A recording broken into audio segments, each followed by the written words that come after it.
Welcome everybody to Spirituality Adventures. This is a non-judgmental place to explore spirituality, and we're so glad you're here. This is a viewer and listener supported podcast, so we greatly appreciate your support. If you're watching on YouTube, be sure and subscribe to my YouTube channel. Be sure and like, share, and subscribe to any of the social media content platforms that you're using.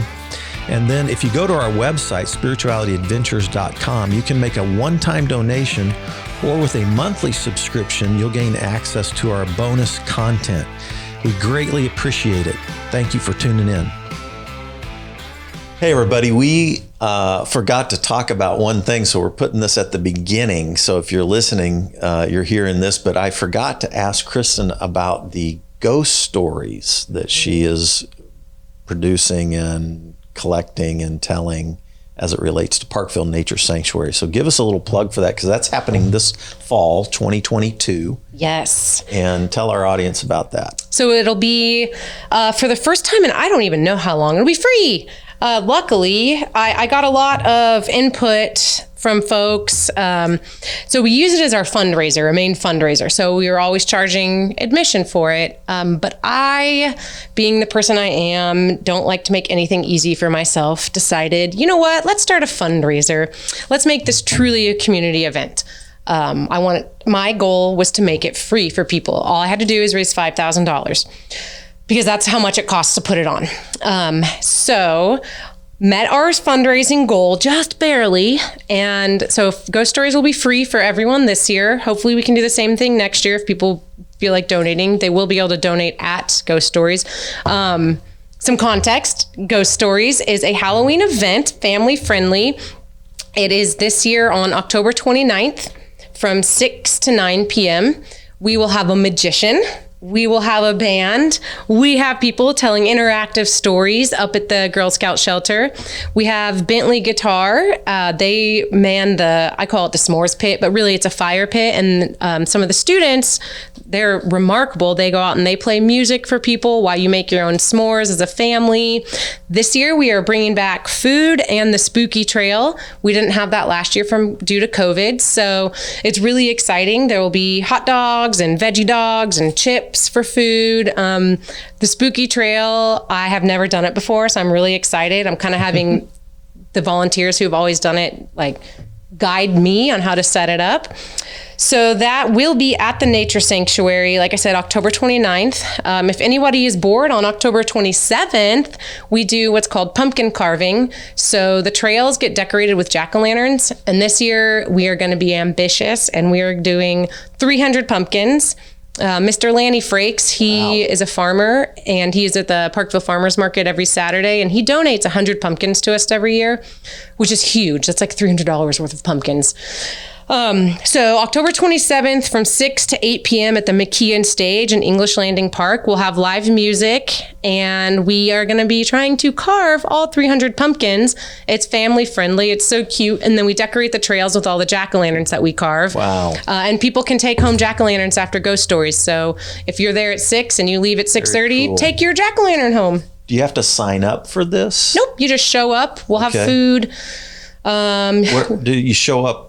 Where at? Right there at the parking area? Pumpkin carving will be at an English Landing Park. You just show up there, you park your car, walk over. And then Ghost Stories, we have our small parking lot. Luckily, the health department lets us use their parking every year, and Park University.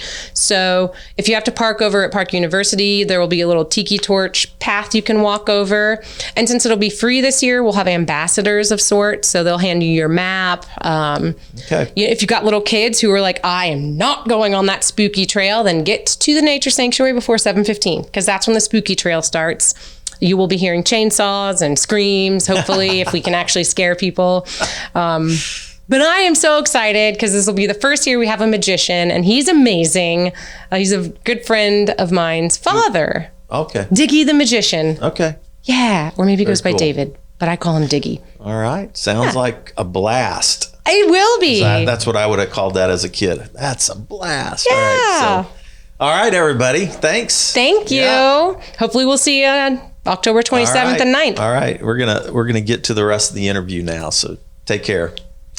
All right. Welcome, everybody, to Spirituality Adventures. We're so glad you're joining us. And we've got Kristen Bontrager with us today. And she is overseeing the Parkville Nature Sanctuary, which is one of my favorite places to go for hikes, meditation, nature, all kinds of stuff. So thank you so much for joining us. You're very welcome. I love it there as well. So anytime I meet someone who is obsessed with the sanctuary like I am, I have to get to know them better every single time. That's how I wrangle in half the people who volunteer with us. Oh, that's cool. Yeah. So let's have you just share a little bit about your, like where you grew up, where you're born, where you grew up. Just give us a little background, and then we're going to jump into your love for nature, Parkville Nature Sanctuary, and those kind of things. Magical. I can do that. A summary of my existence. So, right. Born in Florida, lived there until I was about first grade, so middle of first grade. Popped over to Kansas in February, so that was a shock for me. So grew up in Lenexa, graduated high school, Shawnee Mission Northwest, 2006, and went to college many years later in Topeka at Washburn University. But I lived in Lawrence, so I drove because I did not want to live in Topeka at the time. I loved Lawrence. And then after I graduated college in 2016, 10 years later after high school, I moved to Kansas City, and I've been here since. Well, I guess I moved to Kansas City, Kansas now. So I went from Missouri to Kansas. I love Kansas City, Kansas. I plan on being here as long as I can until I can't take the winters anymore. And then my heart's telling me I got to go back to Florida. It's warm there. I don't like cold. Okay. Yeah. What about the winters at the Parkville Nature Sanctuary? Oh, it's beautiful. It's so serene. I hate the cold, but you forget about it after a while because you are out there in the nature and the creeks are all still flowing, but instead of being, like 2 feet wide, they're covered with ice and there's about 6 inches that you can see flowing. And just like that serenity, I forget about the cold. It just becomes cold at that point. It's not painful. Yeah. I hike there at the winter and I love hiking in the winters. There's no ticks, there's no poison ivy, trees don't fall as much, so it's less work for me. Yeah. So what did you major in college? I majored in botany. Well, I guess it was biology and then a focus on botany with conservation. I like to say undertones because I did my undergrad research in conservation. So biologist and botanist here. Yeah. I got a minor in chemistry. I don't use it ever, but I know a lot about chemistry. And then did you do a master's degree? I'm working on one right now, actually, in management. And so once I get through that, then I'm going to go back, and it contributes to my public administration. So I'll probably, because I really like where I'm at working in government, and I like knowing it's not maybe a control thing. I'm like, I like to be in charge of the budget and what goes on day-to-day activities. So I think public administration will be what I get my master's in. Yeah. Double master's, sort of, I guess. Okay. Like, when did you first start having a love affair with nature? Ooh, every day of my life. My father was a hunter, and my uncle always was out in the woods like, look at this big red oak, or, morel hunting. And so I grew up going on little hunting trips with my dad when I was little, and my brother did too. So I think I started then. I didn't know anything about it, and I didn't really put 2 and 2 together that, I love nature. It was just this place where I would always go, and nothing mattered. No one was asking me questions. I could just exist. And that's kind of where it all started. And then in college, I wanted to do pre-med, and then I took a zoology class and dissected lots of stuff and decided, I'm not doing pre-med. And then I got into botany the next semester, and I fell in love. It's so weird. It just came naturally to me. There were people in that class who were like, I hate this. This is so hard. It's my only C. And I'm like, how? This is the easiest thing I've ever done in my whole life. So I think maybe it's just something that was always there with me. It just kind of flows in my blood. I don't know. But it's one of the only things that came naturally to me. Excuse me. It's, it seems to me, like, I'm an old guy, so it seems to me like so many of our young people today, I mean, your age and younger even, are growing up without like literally experiencing nature, like they grow up in a room with screens and phones in their hands and social media. Yeah. And it seems to me like I actually think there's probably statistics, and you probably know these better than I do, but I think there's statistics that kids really aren't in nature. Like, like when I grew up, we had one TV set and Dad controlled it. And pretty much when I went to play, I went outside. Yeah. I was in the creeks and the woods and that was my... so, but a lot of kids today aren't having that experience, are they? No. And do you know the stats on that? Gosh, no, I don't. I'm just curious. But I also isn't it true though? Like, don't you think a lot of... I could tell you my experience about 1 in 20 to 30 kids that I interact with. I put on a nature camp every summer. Okay. I and many of our amazing volunteers. Right. And there's always one kid who knows about what a pawpaw is, or what this butterfly is, or what this is. But once you get them engaged, like, let's go look for a monarch caterpillar. They're excited. But it is so interesting that it just doesn't come naturally, or they're less interested in it than I was at that age. And I sometimes wonder if there's a caution to it from parents, because as we grow in population, there's more strangers all around, and kids can't go out on their own as much anymore. We had free reign to do anything we wanted in our neighborhood. We could go into the creeks, climb trees. And so I do see a lot of parents, and this is no judgment, this is just me seeing things. They're like, don't climb that tree, or stay close to me. And I think it's a caution thing, maybe more for my generation that's raising kids. Right. Maybe. I don't know. Yeah. Like my dad, we had a truck, and you'd throw the kids in the back of the truck, no seatbelts, Yep. Same with us. It was so fun. I'm like, woohoo. So I do think that people are more safety conscious about everything, it seems like. Oh, yeah. In our culture today. But yeah. And what, so you're working with kids, exposing them to nature, and what are the benefits of that for people? I don't even know where to start. Yeah. So I can give you, I'm an example person. It usually takes me a while to process questions. But this year for Nature Camp, we focused on soil health, because that's something that nobody thinks about. And I got an email from a parent. So one of the last things we did, our activities, was to plant a bean, because beans grow really quick. And we put it in, we made the soil, because we learned about all the aspects of soil, and we made it. And she sent me an email with a picture of her kid's little lima bean that had grown 2 feet up. And I'm like, it's so exciting, because they get so excited, and it gets the parents engaged. And it's something that parents can do with their children outside. And I don't know. I think one of the benefits is just being able to bond with your family over something that, like, improving our natural world. Knowledge is power. So knowing what's around you, knowing that is a poisonous or venomous snake versus that's a little tiny ringneck snake and we can touch it if we want to. I think hands-on learning is crucial. And one of the only ways that I, as a non-traditional learner, actually paid attention to things. So getting connected with the world around you by feeling it and existing in it. And again, knowledge is power. If you know what poison ivy is, you're probably not going to go tromping through a field of poison ivy. Yeah. Although I got poison ivy so many times as a kid because I didn't like to take baths. And so when I'd go out into nature, get it on my clothes, and then I'd always end up with these awful cases of it because, yeah.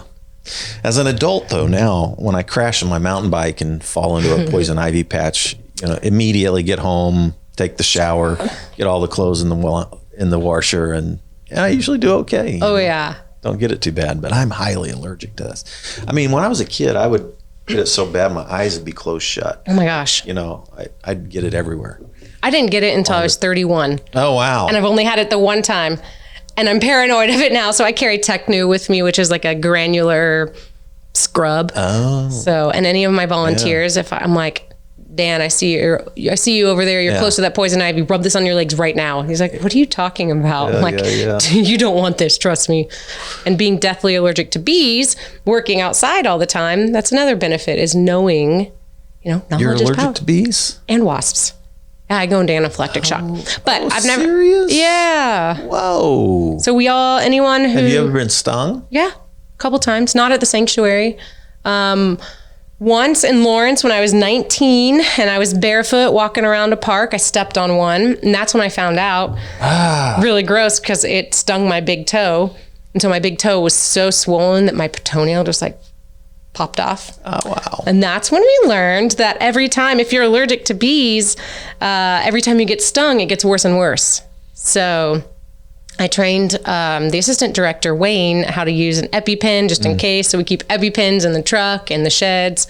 Wow. But, yeah. So interesting. I've been stung many times through the years, but I get a big whelp. But I get a big whelp from a mosquito bite. Yeah, me too. Or an ant. Way up huge, ridiculous. But yeah, there's this tiny little ant. I'm like, oops, go on, get off of me. So I'm trying to brush him off without injuring it, and it bites me, and there's a huge welt on me. Yeah. Okay, fine. Yeah. I just interviewed Sammy Aaron, who is a big nature advocate and an environmental advocate and activist. And, the science behind people connecting with nature and learning how to connect with nature is almost everything that ails you, it's good for. I mean, from anxiety to grief processing to, slowing your monkey brain down to, you just so there's all these mental health benefits from connecting deeply with nature. But then also if you do it like you're talking about with family and friends, and then, there's really not a downside to it, I guess, unless you get stung or something and you go anaphylactic. That's what they make EpiPens and Benadryl for. So. Yeah. So when you studied botany, what give people what world do you dive into when you study botany, when you become a botanist? Well, these days, genetics a lot. So classically, botanists like Carl Linnaeus were botanists because they did taxonomy. So they classified these plants based on their characteristics. So the mustard plant, brassicas, have 4 petals. Traditionally they used to be called cruciferaceae because they were 4.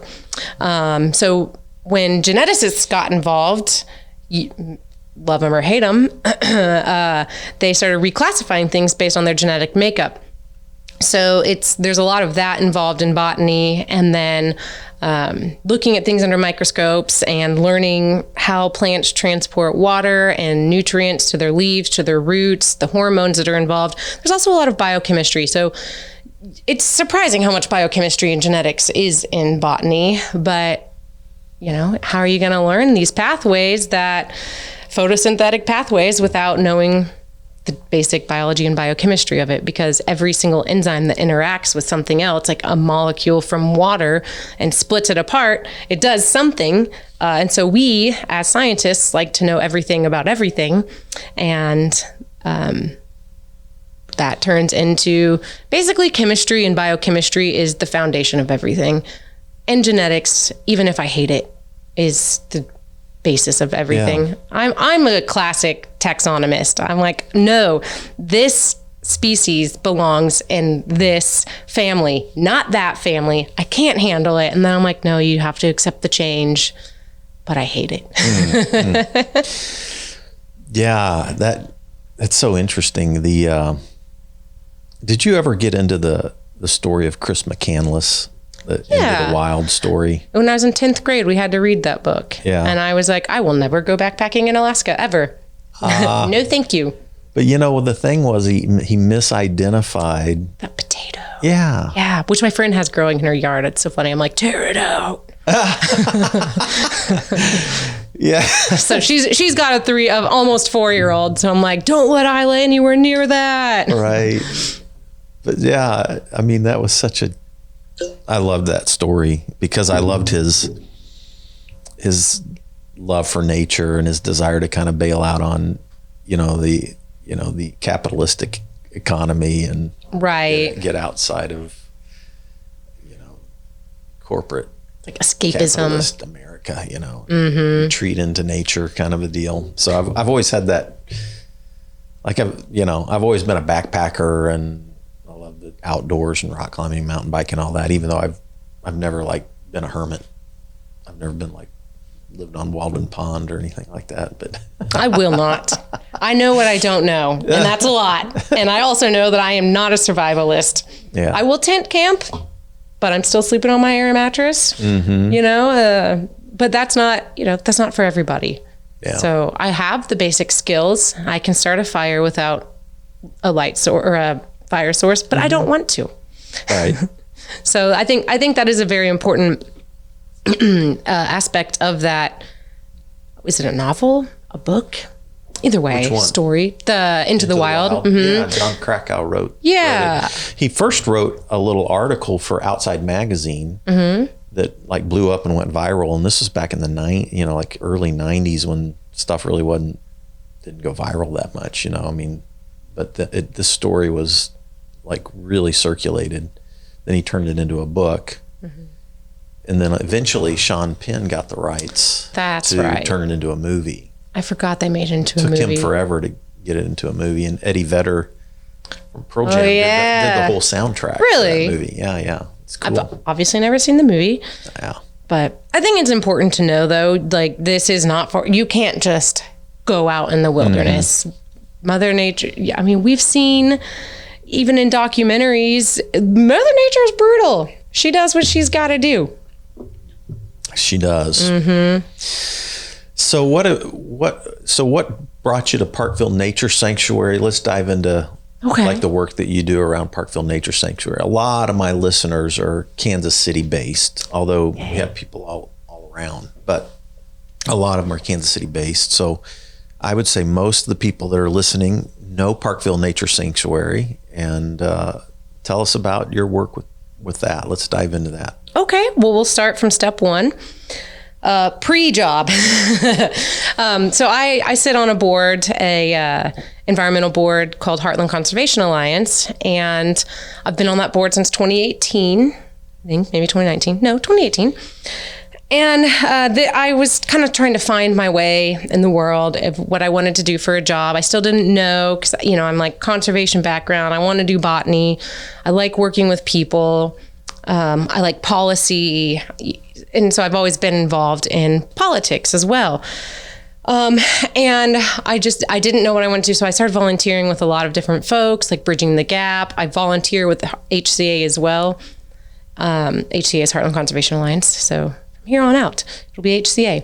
Okay. And stuff like that. And then my current partner and I... What is Bridging the Gap? They are a nonprofit in Kansas City, and they do stuff like Heartland Tree Alliance, Green Stewards. So they do what's called BMP, Best Management Practices. And all along like Crossroads area and down Troost, you'll see these little bump outs on the road with little native plants, stormwater control. So that's just one of the things they do. Okay. They have a whole lot of programs that they run. Bridging the Gap. Mm-hmm. Okay. And they run my favorite program, KC Wildlands, where so you can Google it, you can look online, you can learn where you can go hike a wildland. So it's mostly preserved natural areas. It's really beautiful. They do seed collection. Where can you go hike? Give us a few of those examples. Camp Branch Glade is one. That's in conjunction with Johnson County Parks and Rec, which was my first real job out of college. Woo! And Swope Park, I don't know if Bridging the Gap manages Swope Park, but it's a really beautiful hike and I would recommend it. And which one? Because I ride my mountain bike in there, and the bike trails, yeah. The Earth Riders, there's crews that sort of manage all those trails and keep them in shape and all that, like that are mountain bike people. Yeah. You probably... It's like Smithville, Tim King, I can start naming Neil. Right. Neil Shower. Mm-hmm. I mean, there's guys that been bowling. I don't know if you know any of these names or not. These are guys that have worked and managed trails all over Kansas City for years. Rich Bowman. That name sounds so familiar. Right. And then some of the guys with UTC. Yeah. So, yeah. But yeah, so, you know, I'm like volunteering out there and doing stuff like that. And Alex George Wetland now is what it might be called. We change names every now and then with certain things. So just, you know, finding my way volunteer wise. I worked as a temporary field technician, or no, it was a natural resource technician, for Johnson County Parks and Rec, just for a short while. It was amazing. I learned so much from the field biologist there. His name is Matt Garrett. He's absolutely brilliant and knows, I mean, he's very humble, but he taught me an insane amount, and I just retain everything he said to me. I'm like, store away in my brain forever, keep it there. And so he works with the crew in Casey Wildlands a lot to do seed collection, and they preserve, you know, they collect these seeds so that the genotype stays there. So if it has been growing in Johnson County for hundreds of years, it will stay in Johnson County for hundreds of years. It's a really amazing thing that they all do. And then, you know, so I met my current partner. We met teaching a class about invasive honeysuckle removal. It was kind of a adorable, beautiful thing. And then by the way, my friends who work the trails for mountain bike stuff, the honeysuckle is just a monster. My kind of people. Oh God. Send them my way, because we've got so much work to do in the nature sanctuary. They've cut it out over, I mean, like just the friends that I know, like have spent, you know, days and hours cutting out honeysuckle at like Wyandotte County Lake. Oh, good. Trails, Smithville trails, Swope Park, those are some of the places I ride quite often. And then, so you know the Bridle Trail at Waco Lake. Yeah. I love that trail. Yeah. And then they also, you know, there's a Hodge Park trail up here in the Northland. They cut out stuff there. Stocksdale. Those are places that I ride quite often. That's amazing. Yeah. Every honeysuckle. Yeah, they hate killed. honeysuckle. Good. I know. I noticed that. And I used to always think it was so cool when I was a kid, you know, because the little flowers and you'd smell it. And that's so funny. I'm working on a collaboration with two of my best friends who are beautiful artists to get the word out. I don't know what we're going to do with this, but I'm kind of starting it as an invasive species piece. So it's called Beautiful But Bad, and doing introductions to like honeysuckle and the berries, and it's beautiful and it smells great, and autumn olive, it smells so amazing, but we hate it. So it's one of those things. Yeah. I could talk about these kind of things for hours, but like why are invasive species of plants a problem, and why is it so important to preserve our native plants to the area? Just give a basic 101 on that. Oh, happily. So invasives are species of plants that were brought over here, whether it be for ornamental value or like my arch nemesis, I don't know his name, but he brought over every species that Shakespeare ever wrote about. So that's how we got the starling introduced here. And that's an invasive bird. Yes. And so the reason we don't like them is because native plants have co-evolved a natural way to do checks and balances. So be that insects that feed off their leaves. So like the pawpaw, a tree, the zebra-striped swallowtail will feed off of the leaves. You know, it kind of keeps it in check. We've got natural predators with all of our native plants. So, you know, they grow together. They grow next to each other and with each other. They don't outcompete each other. But invasive species will come in and they will take over an entire area, depleting the food source for our our native birds and insects and whatnot, because things like honeysuckle provide zero food source through their leaves, and their berries, for example, birds will eat them a lot, but studies have shown that it actually can cause heart disease in birds similar to what humans get, because their berries are not meant for the bird species that live here. They are meant for Japanese birds and Southeastern Asian birds, and they need that higher sugar content, whereas our birds need more protein.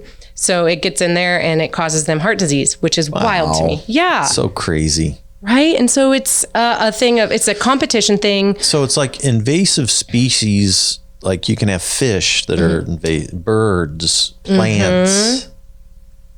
animals even? Oh, probably? yeah. Mm-hmm. Like, yeah. So, like the jumping worm, the little earthworm. Actually, I think most earthworms that are in North America are invasive, but not as problematic as the like hammerhead worm. And but my specialty is plants, so I'm not going to speak on this. Well, I mean, I will a little bit. Yeah. But yeah, so it's more of a thing of they've got competitive advantages. So I use honeysuckle as my example. Mm-hmm. It's one of the first things that greens up in the spring, which means it takes in all the sunlight, which means that nothing underneath gets sunlight. So our native sedges, our native little woodland wildflowers don't get the sunlight, so they don't get as much energy. And so these are really busy growing and taking up space. And they're also one of the last things to stay green. So in the fall, same thing. They keep the sunlight and nothing else can get it. And they also have been shown to leach out chemicals of their roots, which is harmful for other plants. So it can kill off its competitors rather than grow with them. And like I said about the berries, it's a prolific spreader, and there's nothing in the natural world that, in our area specifically, that can keep it from growing so aggressively. So that's why we focus on it, to try and eradicate it, which will never happen. But we can control it though, keep it at bay when all that good stuff of cutting it down and hoping it doesn't flower, because flowers lead to the berries, which means birds eat them and spread them like crazy. Mm-hmm. So I like to do a remove and replace. So we remove the honeysuckle and we'll replace it with a spice bush or a chokeberry, something that's beneficial to the wildlife. Mm. Yeah. So interesting. So what kind of programs are you overseeing for Parkville Nature Sanctuary? Well, I'm still getting on that program development. Right now, our programming is mostly event focused, but we do a lot of volunteer work days. Anytime someone emails me or calls me just to be like, hey, I want to do volunteer, I need to do service hours. I'm like, great. Have you ever removed honeysuckle before? So I get people trained in that. I like to provide an educational outlet for folks as well, because some people are just bored and want to do something and want to connect. And, I've met a handful of people who have been going through a divorce or going through a huge life change, and like, I don't know what to do with my time. I'm like, well, let me fill up all your time. Mm. So we get to working together, mulching trails, doing all that good stuff. It's less I don't have a schedule for volunteer work days right now, just because everything is something might happen and it's like, oh, this is my immediate priority now. Or, oh, now this, I have to get working on some project that I've been putting off for 3 weeks now. But you can pretty much count on us doing volunteer work every week. I recently had Stephen Daniels from the River Park Church come and have a mission trip with the folks out of Arkansas. He brought 80 volunteers. 80. Oh, sweet. And I had one of our volunteers come out, and we got all of the garden beds, their memorial gardens. We got those all weeded, their native gardens, mulched. They finished the trails. I had some kids doing honeysuckle removal because they're like, oh, I can use a saw. Heck yeah. So those Very are cool. Yeah. When you take kids into the sanctuary, what do you find is what helps kids come alive? Is it you do like a 1 hour program with kids? Like when you were mentioning that you took children.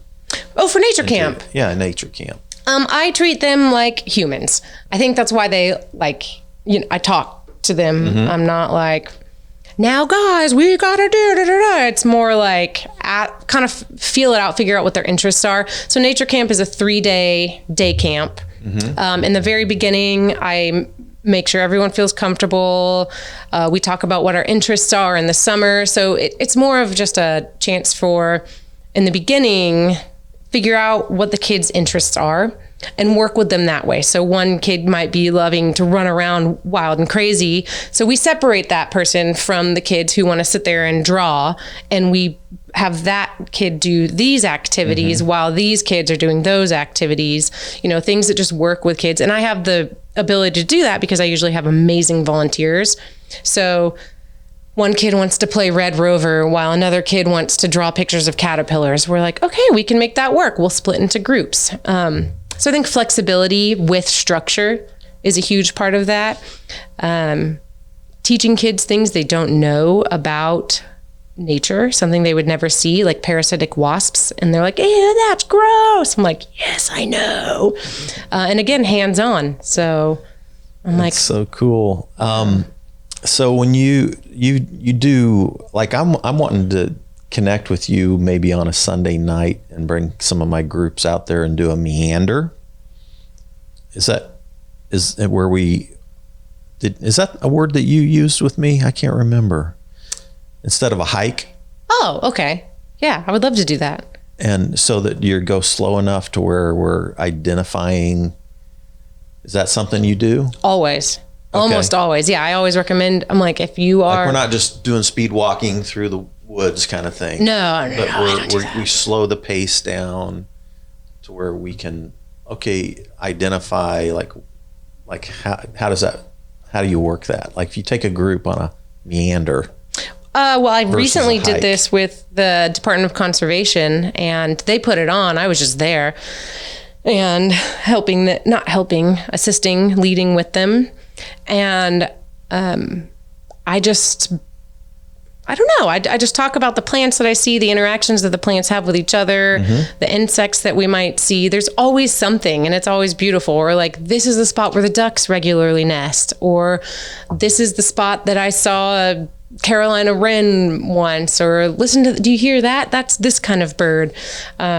We get up close and personal with milkweed, and I really like to talk about how, while yes, it's a good nectar source, it's also really detrimental to some pollinators because the way the flower is shaped, a lot of critters, their legs get like trapped in it. And so these things will be flying off like with one less leg because of the shape and the anatomy of the milkweed flower.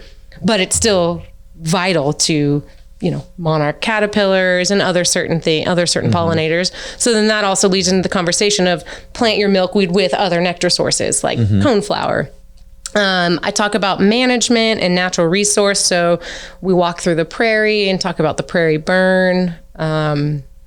It's kind of like a natural history, a walk through the past 2.5 years of my management, which is... So this little area, how many acres is Parkville Nature Sanctuary? 116. And we've got a little one along Rush Creek called Sullivan Nature Sanctuary. And that's 8 acres. Okay. But where's that at? Right along Rush Creek. So off of Main Street, right before you get into Platte Landing Park, there's that one-way bridge. It's just tucked away over there. Okay. Yeah. Huh. There's a lookout. There's always so many turtles over there. But Nature Sanctuary... You're talking about down in the actual park area. So there's the big Nature Sanctuary, the Nature Sanctuary, which is 116 acres. Right. And then you meander down about, I don't know, a little less than a mile. Just follow the creek out of there. Kind of, yeah. Just follow, take the same road that got you there. And if you're going to Platte Landing Park, just stop right before the bridge. Yeah. So, yeah. And that's where it's at. Most people miss it because it's not super showy. Right. We do... So, city ordinance is like no dogs, but it also kind of leans onto what Wayne and I decide of the rules. So we do let people bring their dogs into Sullivan. It's 0.2 miles of trails. It's a twin trail, so north trail, south trail. So total, it's 0.4 miles. It's really small, but almost no one ever goes there. So it's so quiet.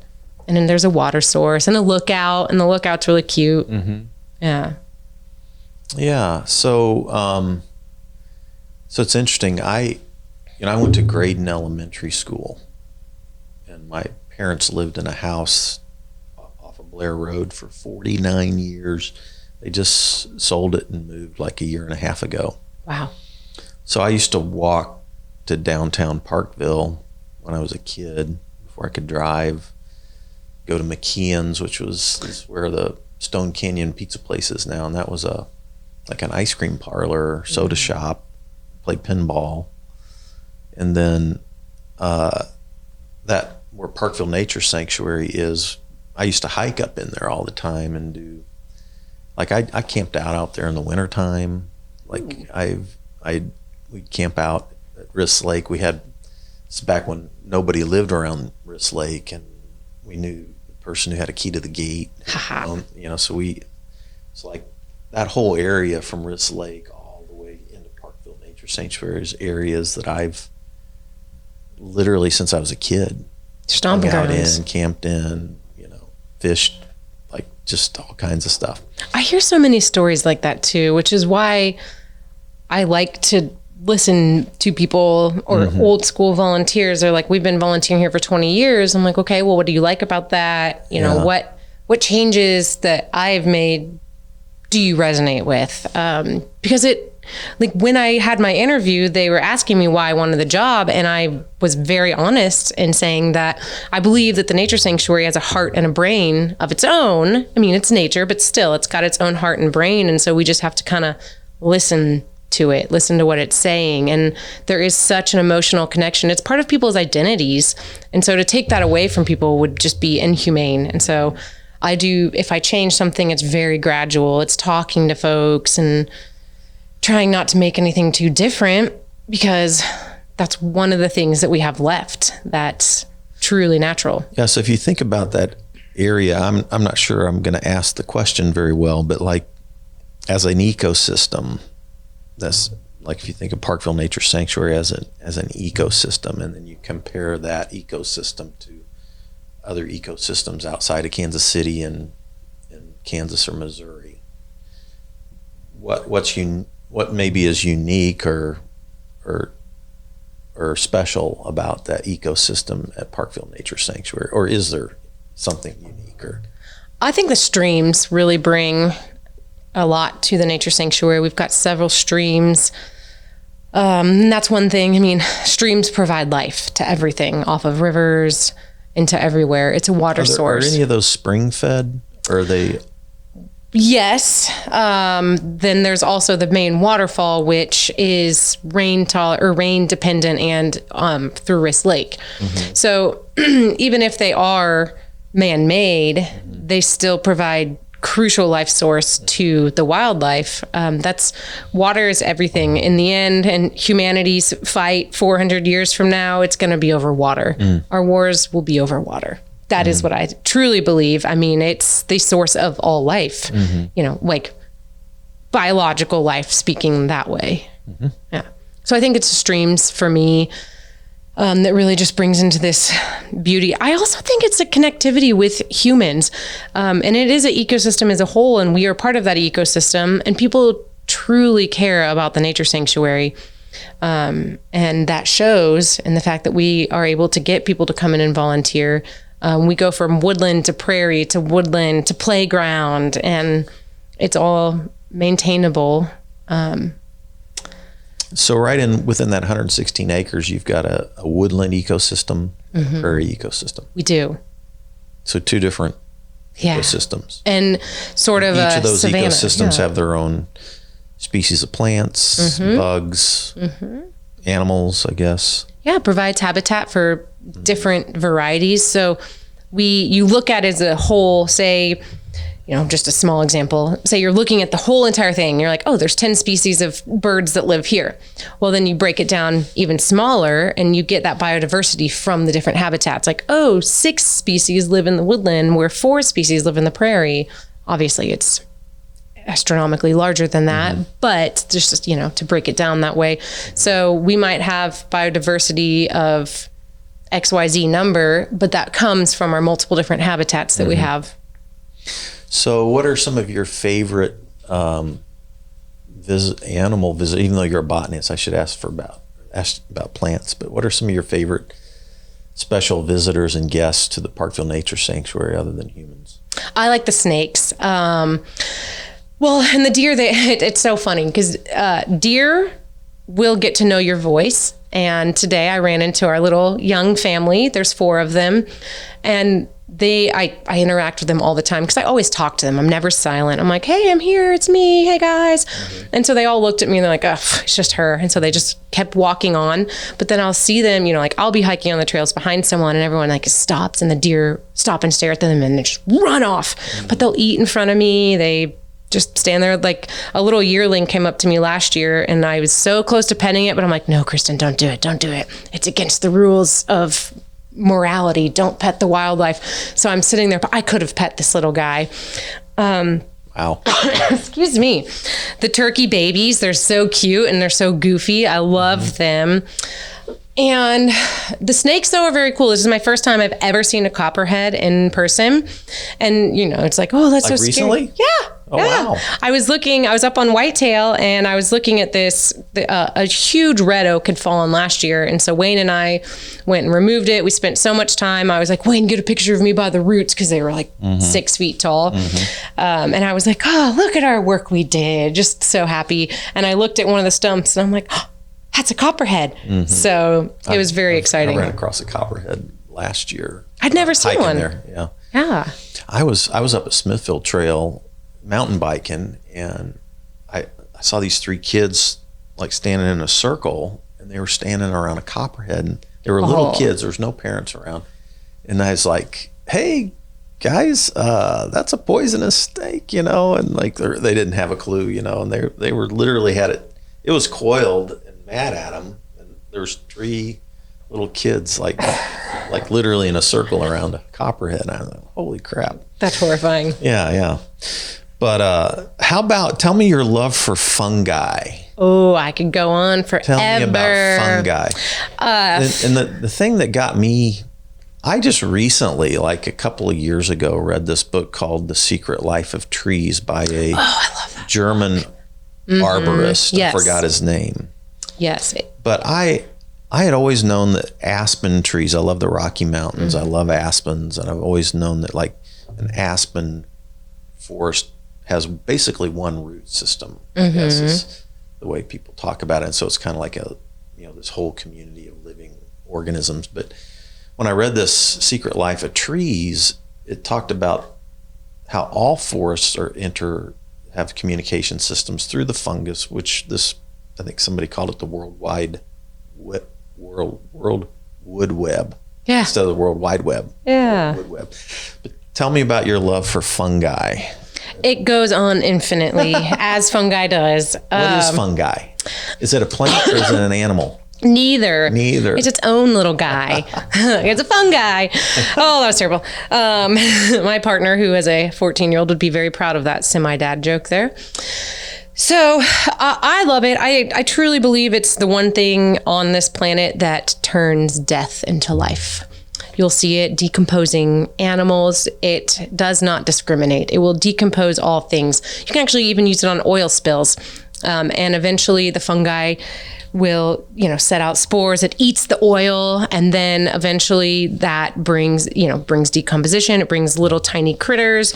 This brings birds around. Birds bring seeds, and it can become its own little weird tiny habitat, all because you're cleaning up an oil spill with fungi. It is literally connected to everything.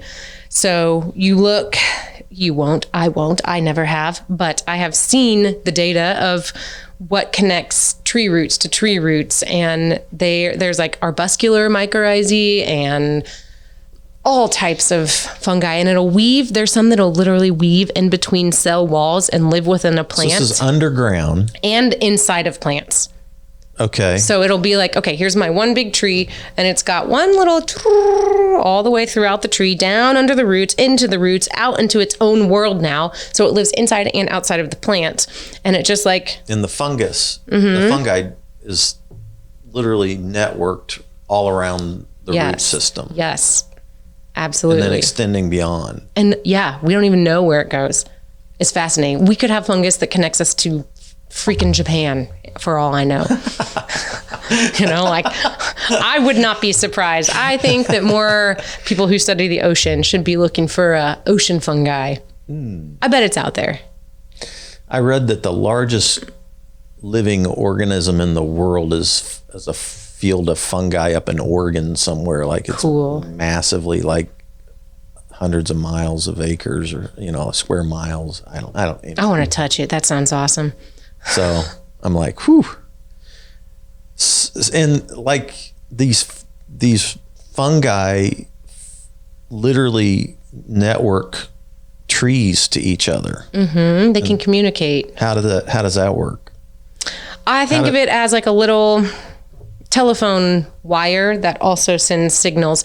And so what I think is that, there's been studies on sagebrush of how it communicates to other species within its own species. But we've seen studies on how certain trees and say an oak tree will communicate with a hickory tree.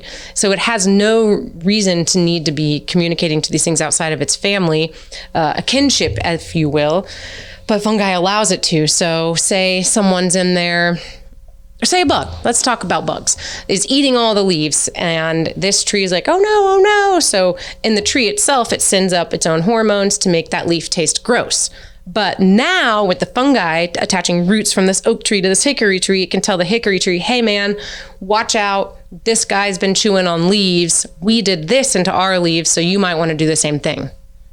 And That's bizarre. It is so bizarre, but it's so cool. So I've heard like you've got these chemical, like communication systems. It's fungi sense. Like if there's bugs attacking, then they alert the whole forest to the bugs. Yeah. Or if there's a drought and trees are suffering, it may communicate, and like water systems are sometimes even resourced to trees that need it more. Is that true? That is true too. And also the fungi, if it gets something from the tree, it usually gives something back. So if it's, I have too much sugar, I'm going to give it to the tree. Stuff like that is also. So nutrients are reallocated through a communication system that's conducted by the fungi. Yeah. And instead of a voice, they use, I say hormones, but it's stuff like auxin and ethylene, and their chemical makeup is fascinating to me. Gibberellic acid, all these things that'll like tell the tree to build new growth is also the way that they communicate with each other. So trees can put off toxins through the leaves based on something that's attacking them. Yeah, so it's a defense system. So if it's something that's not supposed to be there, because a lot of insects have what's called elicitors in their insect saliva, and it'll be something that goes into the tree. They like they chomp on the leaf, and then it goes into the tree to be like. That's how the tree identifies what insect it is for the most part. So it's I wouldn't say it's a genetic specific thing because I'm not sure if it is, but I think it is. So these elicitors get inside the tree, and it tells the tree, hey, so-and-so's here, so-and-so's bad. So we need to send something that tastes bitter. So so-and-so goes away. So fascinating. So you walk into a forest, and that forest is alive. It communicates with each other. The trees communicate with each other. The fungus runs a communication system amongst all these different trees, and even different species of trees communicate with different species of trees. Plants get involved in that as well. They sure do. And wow, it's crazy. It is. It's so beautiful. I love it. There's an interaction with everything. So tell us about the pawpaw. I love the pawpaw. So, I just recently, I grew up around here, and I've eaten most of the things that you can eat out of the wild around here, but I had never had eaten anything from a pawpaw. Oh, well. And I just had a couple years ago, a gal had made this, I don't know what you would call it, but it was really a sweet treat kind of thing. It was really good. Last year I started hosting a pawpaw harvesting hike. So I invite anyone who wants to join me on that. Around the fall? Yeah, September, October. Okay. It's kind of one of those things where I'll find out the people who want to do it, let them know, hey, it could happen next week. It could happen the week after. I just have to make sure I know when the pawpaws are ripe. So we do it, and they're these weird little fruits. When they're small, they look like peanuts. And they can grow in single clusters. They can grow in clusters of 4. So the pawpaw tree, big leaves, kind of looks like a hickory leaf sometimes. Some people call them banana trees. But That's not really a banana tree. Yeah, they're like, though. it's a Missouri banana. Yeah, but the thing to me is I think they taste like coconutty mango custard. And there's no pretty way to eat it. You just kind of have to dive in like it's a brain if you're a zombie, I guess. I don't know. This person had made some kind of a pop-up bread type. I've done that before. Okay. I had more than I could and they're not shelf stable. So it's not like we can sell them to a grocery store. And the seeds are so big. So it's impractical in the terms of feeding everyone or bringing it to a grocery store. Because really, you've got about 3 days maximum after you harvest them. And the seed, they're messy. So we take a sieve and we'll like smash them around and get the pulp. If we don't just eat them all. There's only so many you can eat though after a while. Don't eat the skin. It can cause inflammation in your lips and tongue. Another woohoo pawpaws. But they taste amazing and they don't. I was impressed. And it's like so weird, like, because, literally most things that are edible around here that I've at least tried it. Yeah. I made ice cream out of it 2 years ago. It was delicious. Oh, we did out of persimmons as well. Oh, yeah. That works. Persimmons are scary if you've ever bitten into one that's not fully ripe because it's the only way I can describe it is like eating aspirin. Bitter. Yeah. Super bitter. Yeah. Cool. What else is maybe one of your favorite things that people could discover in Parkville Nature Sanctuary? Ooh, everything. I'm a prairie person, so I'm naturally drawn to the prairies. And we recently have been working on eradicating the invasive Johnson grass and Lespedeza. So personally for me, I look and I'm like, oh, look at all that dead invasive species. But beyond that, I think any of the edibles is always really cool, like gooseberries, and I call it like a fruit salad hike. So sometimes we'll go and we'll get wild blackberries and gooseberries, spring onions. But there's so much history in the nature sanctuary. There's always mulberries. Yeah.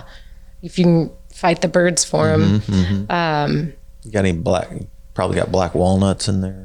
Yeah, plenty. They dented my car plenty of times. I don't even care at this point. I'm going to learn how to make dye out of them so we can teach kiddos next year for nature camp different ways to do dye. But some more interesting things that I think the history is really fascinating to me. Like the old root cellar that's there right across from the prairie was used from Park University when that whole area was like 11 acres of bottomland farm. The fact that the old Kate Trail is actually named after a donkey is really cool. She built basically the entire trail system. And something that nobody will ever see, but is a really, really cool thing is like all the partnerships, all the organizations that get involved with the nature sanctuary. So, Heartland Conservation Alliance, Heartland Tree Alliance, Park University, Main Street Parkville Association, like all of these people have something to do with nature sanctuary. And it's not like they get anything monetary back from it, but they want to work, see what they can do to work with us or what opportunities there are volunteer wise, all these church groups that come out. It's one of the most beautiful things about the sanctuary that's not nature related is how much people want to be there and want to do work out there. That's so cool. It is so cool. It's amazing. And well, thanks for your work out there. I love it. Tell people how they can connect and get involved. Like, is there a website to go to? Yeah. If they want to volunteer. Does the website have all the programs? If they want to volunteer, do you have a volunteer sign up thing? I'm working on that. So what we've been doing is just having people email me to get involved. I am trying to get some volunteer software in place so it'll be a lot easier for everyone, including myself. But until then, and I will happily give you my email so we can send it out to folks. But please do email me, call City Hall. And then the website, parkvillemo.gov, I think. Google it. What happens if you just Google Parkville Nature Sanctuary? You'll find us. Yeah, at the Parkville website. And then you get to the Parkville website and then it's community, little tab on top on the right-hand side. And then you'll scroll down on community. It's Nature Sanctuary. And my email's all over there. And I will leave. Where do you get a t-shirt like that? Email Kristen. I had him for nature camp as well. Okay. So, This is a youth medium, so I have only youth sizes left, but I am going to be ordering more adult. I know. Well, I'll have Ghost Story t-shirts too, and they'll be cute. I've got someone working on a little design, so I don't know if we'll have a little witch hat on the owl or if we'll have a little pumpkin. Maybe we'll have both. I don't know. It's going to be super cute. But I do encourage people. How many kinds of owls do you have in Parkville Nature Sanctuary? I've only heard one. Is it a barred owl? Yes. Okay. And it doesn't mean that's all that's there. Right. We have bats as well. Which kind? The cute little brown kind. I don't know. Okay. How many different kinds of woodpeckers are in Parkville Nature Sanctuary? I've seen 4. So what do you got? A downy woodpecker? Downy pileated. I've seen redheaded, yellow belly sapsuckers, which sounds like an insult, but it is not. Yeah. And northern flickers. We've got northern flickers. We had a little family of them by the scout shelter. Sweet. Yeah, they're screaming at me. What's your most unique bird visitor that you've ever had that you're aware of? I heard that there was a bird recently that the Audubon Society was really interested in, and for the life of me now, I cannot remember what its name was. And it was like last week they were chasing it. There was one year you're too young, but maybe not even maybe a decade ago, some snowy owls came this far south. That is which cool. Is not actually probably a good sign though, because it might have been that they were in trouble. I don't know, but. I saw one out at Smithville Lake, and I was curious if any of them, I don't know, Not that I've seen. Yeah. I did see, I see indigo buntings every year, which is always a really exciting one. It's like, what is that blue? I love those. Yeah. They're showy. Who doesn't love a showy bird? Right. Yeah, I got into bird watching too one time. We just installed a bird interpretive sign down on Bluebird Trail. Okay. Yeah. I want to get better at identifying all the plants and trees. Oh, I can help you. and even the wildflowers. Like I know they have these apps where you can just put your phone on it and I guess it. Yeah, but that doesn't teach you everything about the plant. If you can key it out, then you know the plant. It's kind of drawing. I don't truly know an object until I've tried to draw it. I don't truly know the plant until I can key it out. And that teaches you. So the apps are cheating. It's still beneficial and a great resource, but if you truly want to get to know it, get to know the characteristics. What is the bark like? What are the twigs like? Even with certain sedges, you'll take a hand lens and you'll look at the roots and figure out the different types of roots. There's scales on roots that you may not have known before. Same thing with learning about butterflies. Their wings are all made up of these weird scales. It's really hard to preserve them. What are the butterfly? One time I was walking there a few weeks ago, and I was coming, at the bottom of the Riss Lake Dam. I walked, came out there, kind of in the clear. You come out of the trees a little bit, and then I'm heading toward the waterfall. And there's that wooden path there, and it's kind of overgrown, and there were a bunch of black butterflies. It looked like they had black wings. Oh, and they're like green. They were all over. Their bodies are green. I think they're black. They're damselflies. If I'm thinking of the same thing. They were bigger. They were almost bigger, like butterfly, like maybe small butterflies. Oh, and do they have blue at the tip of their wings? Yeah, that's a black admiral. Okay. Yeah, they're really beautiful. I kind of get them confused with swallowtails. Right in that little area there. What is that about? Why do they congregate there? Butterflies like gross things. They like beautiful things and they like nectar, but they also, there's those bright yellow butterflies, they're sulfurs. You will find them on feces often. And I have always, I know. I've joked like if butterflies proboscis, I am so horrible at pronouncing that, their little mouth part, if it was pokey enough, we would hate butterflies because they would want to eat all of our blood and sweat. Butterflies like gross things. Technically they could be considered decomposers as well, but luckily they cannot pierce our skin. Isn't that crazy? They're so beautiful and they like to eat crap. Yeah, literally.